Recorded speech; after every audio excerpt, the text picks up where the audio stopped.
Hello friends, welcome back to our channel. तो दोस्तों, what if MonsterVerse सिर्फ monster की कहानी नहीं बल्कि एक ऐसी दुनिया है जहां इनोसेंस को एक्सपेरिमेंट बना दिया गया है, जहां जंगल खुद एक लिविंग ट्रैप है और जहां हर क्रिएचर के पीछे एक और बड़ा हिडन थ्रेट एग्जिस्ट करता है। तो इस एपिसोड में जो हम देखते हैं वो सिर्फ न्यू क्रिएचर्स का इंट्रोडक्शन नहीं है, बल्कि यहाँ ये एक डार्क शिफ्ट है। यहाँ लीफिंग्स जो कभी स्कल आइलैंड के वाइल्ड प्रेडेटर्स थे, अब केजेस के अंदर है, कंट्रोल्ड, मॉडिफाइड। और फिर जब एक छोटा सा हैचिंग अपनी इनोसेंस के साथ स्क्रीन पर आता है, फिर जब एक शॉकिंग इम्प्लांट रिवील होता है, वहीं से सब कुछ चेंज हो जाता है। दोस्तों, फिर आता है जंगल का असली हॉरर, वाइन स्ट्रैंगलर, एक ऐसा प्रेडेटर जो दिखता ही नहीं। और फिर शोरलाइन पर स्क्रैप्स का कोऑर्डिनेट अटैक ये हिंट देता है कि यहाँ ये सब रैंडम नहीं है, बल्कि कोई है जो कंट्रोल कर रहा है, और शायद वो है टाइटन एक्स। तो आज हम इस एपिसोड को डीप डाइव करने वाले हैं, डिटेल में, लेयर बाय लेयर। और अगर तुम्हें ऐसे ही सिनेमैटिक ब्रेकडाउन्स पसंद है तो वीडियो को लाइक करो, चैनल को सब्सक्राइब करो और बेल आइकन प्रेस कर लो। साथ ही वीडियो को हाइप करना मत भूलना। तो चलो बिना देर के वीडियो स्टार्ट करते हैं। स्क्रैप्स, कैओस या कमांड। दोस्तों, यहाँ जब तुम जंगल के हॉरर से बाहर निकलते हो तो शोरलाइन पे एक और कम्प्लीटली डिफरेंट टाइप का थ्रेट वेट कर रहा होता है, स्क्रैप्स। यहाँ सीन सिंपल सा स्टार्ट होता है, बीच क्वाइट है, हवा काम है, सब नॉर्मल लगता है, और फिर एक सेकंड में सब कुछ चेंज हो जाता है। यहाँ ग्राउंड लिटरली हिलता है और डजन्स ऑफ स्क्रैप्स एक साथ बाहर निकलते हैं। अब अटैक इतना सडन और सिंक्रोनाइज्ड होता है कि वो रैंडम नहीं लगता, बल्कि वो प्लान लगता है, जैसे उन्हें पता हो क्या करना है और कब करना है। और फिर सबसे वियर्ड पार्ट आता है कि यहाँ वो अपने विक्टिम्स को कंज्यूम नहीं करते, बल्कि वो बस अटैक करते हैं और वापस चले जाते हैं ओशियन की तरफ, जैसे किसी ने उन्हें सिग्नल दिया हो। तो दोस्तों, ये बिहेवियर एक सिंपल क्रिएचर का नहीं हो सकता, बल्कि ये कुछ और है, कुछ बिगर।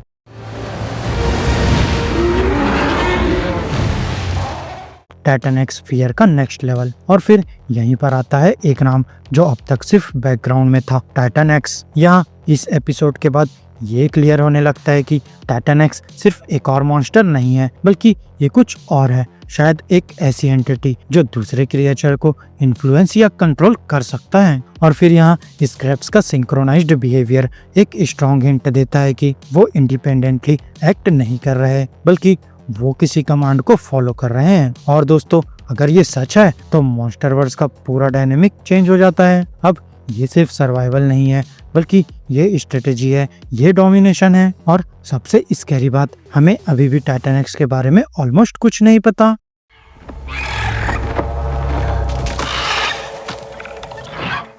लीफिंग्स, इनोसेंस से एक्सपेरिमेंट तक। अब दोस्तों, सबसे पहले अगर किसी चीज ने शिफ्ट को क्लियरली डिफाइन किया है तो वो है लीफिंग्स। और अगर तुम मॉन्स्टरवर्स के हार्डकोर फैन हो तो तुमने इनका नाम पहले भी सुना होगा। स्कल आइलैंड के इकोसिस्टम का एक एग्रेसिव और एफिशिएंट पार्ट, फास्ट, अनप्रेडिक्टेबल और डेडली। लेकिन इस एपिसोड में लीफिंग्स को जंगल के अंदर नहीं बल्कि केजेस के अंदर देखा जाता है। और ये सिंपल कैप्चर नहीं लगता, बल्कि यहाँ ये सिस्टमेटिक लगता है, प्लान्ड, जैसे कोई इन्हें स्टडी नहीं बल्कि यूज करना चाहता हो। वहीं फिर एक स्पेसिफिक मोमेंट है जो सब कुछ चेंज कर देता है, जहाँ एक लिविंग हैचिंग को दिखाया जाता है, छोटा सा ऑलमोस्ट हार्मलेस लगने वाला क्रिएचर। यहाँ वो एग्रेसिव नहीं है बल्कि वो क्यूरियस है। यहाँ उसकी मूवमेंट में एक इनोसेंस है जो तुम्हें एक सेकंड के लिए भुला देती है कि ये भी एक डेंजरस स्पीसीज का पार्ट है। यहाँ फिर कैमरा धीरे से शिफ्ट होता है और रिवील होता है एक इम्प्लांट डायरेक्टली उसके स्पाइन में एम्बेडेड, एक artificial device.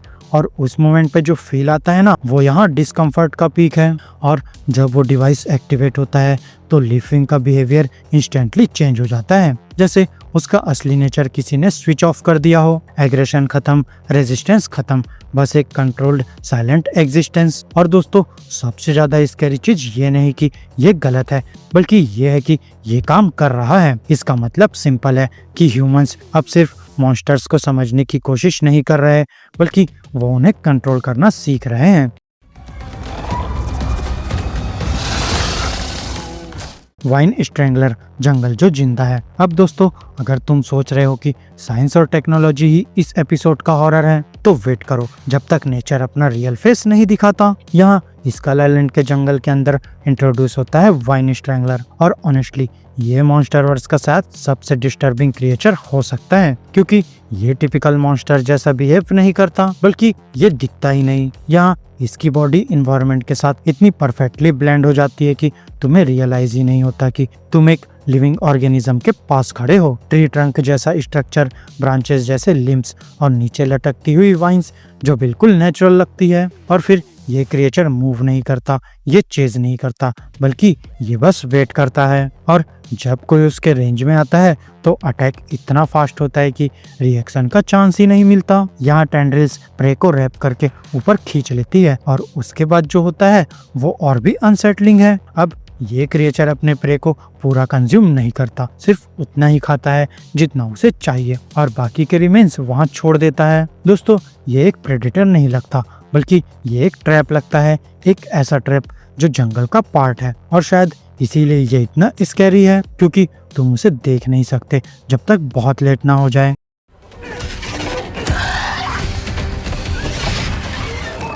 Needle walkers, survival का आर्ट। अब दोस्तों, इस इंटेंस केओस के बीच इंट्रोड्यूस होते हैं निडल वॉकर्स। पहली नज़र में ये उतने थ्रेटनिंग नहीं लगते, लेकिन इनकी रियल स्ट्रेंथ इनकी अडेप्टेबिलिटी है। यहाँ bird like structure, fast movement और शार्प क्लॉस इन्हें एफिशिएंट हंटर्स बनाते हैं। लेकिन इनका स्टैंड आउट फीचर है उनका natural armour, needle like hardened feathers जो इन्हें प्रोटेक्ट करते हैं। यहाँ ये क्रिएचर्स दिखाते हैं कि मॉन्स्टरवर्स में सिर्फ स्ट्रॉन्गेस्ट सर्वाइव नहीं करता, बल्कि यहाँ स्मार्टेस्ट और मोस्ट अडेप्टेबल सर्वाइव करता है। और स्कल आइलैंड जैसी जगह पे ये ट्रेड सबसे वैल्यूएबल है।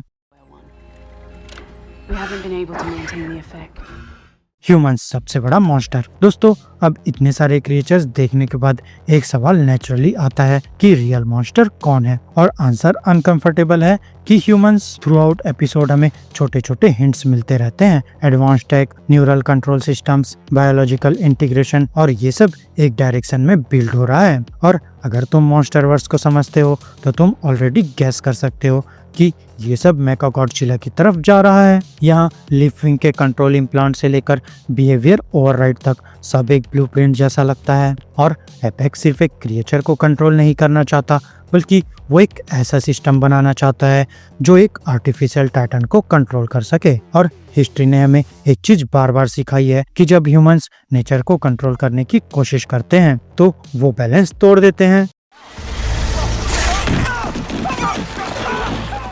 Final thoughts. दोस्तों, ये एपिसोड सिर्फ मॉन्स्टरवर्स को एक्सपांड नहीं करता, बल्कि ये उसे रिडिफाइन करता है। अब ये सिर्फ टाइटन्स वर्सेस ह्यूमंस की स्टोरी नहीं रही, बल्कि ये नेचर वर्सेस कंट्रोल की स्टोरी बन चुकी है। और इस बार शायद सबसे डेंजरस साइड ह्यूमंस ही है। तो अब तुम बताओ, तुम्हें सबसे ज्यादा कौन सा मूवमेंट हिट किया? वाइंड स्ट्रैंगलर का साइलेंट टेरर, स्क्रैप्स का कोऑर्डिनेटेड अटैक, टाइटन एक्स की मिस्ट्री, या फिर वो लिविंग एक्सपेरिमेंट जो सब कुछ चेंज कर देता है? तो कमेंट्स में जरूर बताना। और अगर तुम्हें ऐसे डीप सिनेमैटिक ब्रेकडाउन्स पसंद आते हैं तो वीडियो को लाइक कर लो, चैनल को सब्सक्राइब कर लो और बेल आइकन जरूर प्रेस कर लो। और हाँ, साथ ही वीडियो को हाइप भी कर लेना। तो अब मैं मिलूंगा आपसे अपनी नेक्स्ट वीडियो में, तब तक के लिए स्टे गीकी, स्टे देसी दोस्तों।